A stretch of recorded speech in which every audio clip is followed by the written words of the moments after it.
जैसे सभी घरों में एक ही सूर्य की छाया पड़ती है। फिर केवट से मिले स्नेह में मग्न हो पूर्वासी उनके भाग्य की सराहना करने लगे।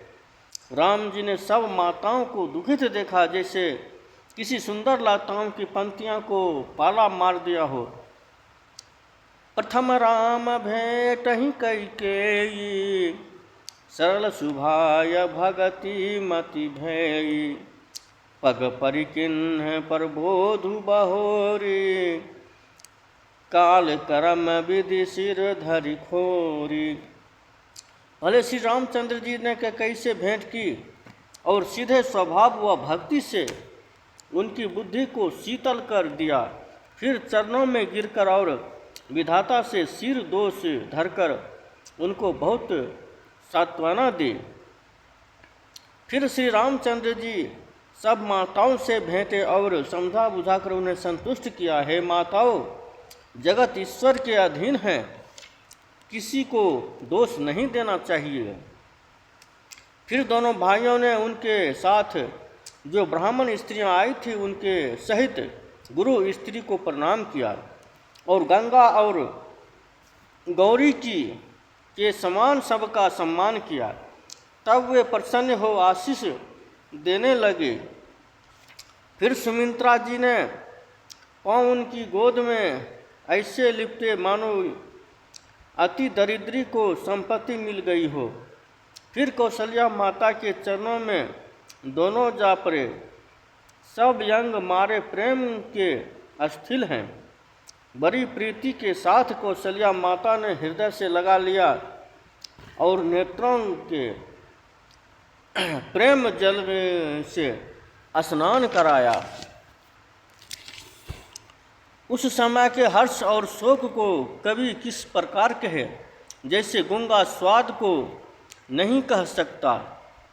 माताओं से मिलकर लक्ष्मण जी सहित रामचंद्र जी गुरुदेव से कहने लगे कि आप पधारिए। तब अयोध्यावासी मुनीश्वर की आज्ञा पाकर जल तथा स्नान देकर जा ठहरे। ब्राह्मण, मंत्री, माताएं और गुरु आदि गिने हुए लोगों को साथ ले भरत, लक्ष्मण और रामचंद्र जी अपने पवित्र आश्रम को चले।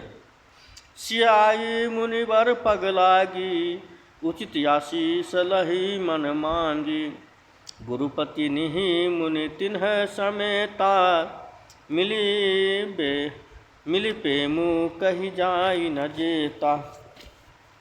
जानकी जी ने आकर श्रेष्ठ मुनि के चरणों में प्रणाम किया और मनमाना आशीर्वाद पाया। फिर गुरुयानी सहित सब मुनि पत्नियों से मिली। मन में जितना प्रेम था वह कहाँ नहीं जाता। सभी के चरणों की वंदना करके श्री सीता जी ने अपने हृदय को प्रिय आशीर्वाद पाए। जब सुकुमारी सीता जी ने सासुओं की और देखा तो सहम कर अपनी आंखें बंद कर ली, मानो हंसनी बधिक के बस में पड़ी हो। हे ईश्वर, यह क्या कुचाल की। उन्होंने भी सीता को देखकर बहुत दुख पाया। जो दैव सहाबे वह सब सहना पड़ता है। तब सीता जी हृदय में धीरज धर नील कमल के समान नेत्रों में आंसू भरकर सब सासुओं से जाकर मिली। उस समय पृथ्वी भर करुणा रस भर गया। सीता जी सबके चरण छूकर बड़ी प्रीति से मिली। सब स्नेह बस हृदय से आशीर्वाद दे रही थी कि सदा सुहाग भरी रहो। सीता जी से वह सब रानियां स्नेह के कारण दुखी हैं। तब ज्ञानी गुरुजी ने सबको बैठने के लिए कहा। फिर मुनीश्वर ने संसार की गति को माया से रची हुई कहकर कुछ परमार्थ संबंधी कथाएं कही। फिर मुनि ने राजा का स्वर्गलोक को जाना सुनाया, जिससे सुनकर राम जी ने दुस्सह दुख पाया। अपने प्रति उनके स्नेह को पिता के मरने का कारण समझकर धीर धुरंधर राम जी बहुत दुखी हुए। ब्रज के समान कठोर और कड़वी वाणी सुनते ही लक्ष्मण, सीता और सब रानियां विलाप करने लगी। सदा समाज दुख से व्याकुल हो उठा, मानो राजा आज ही मरे हो।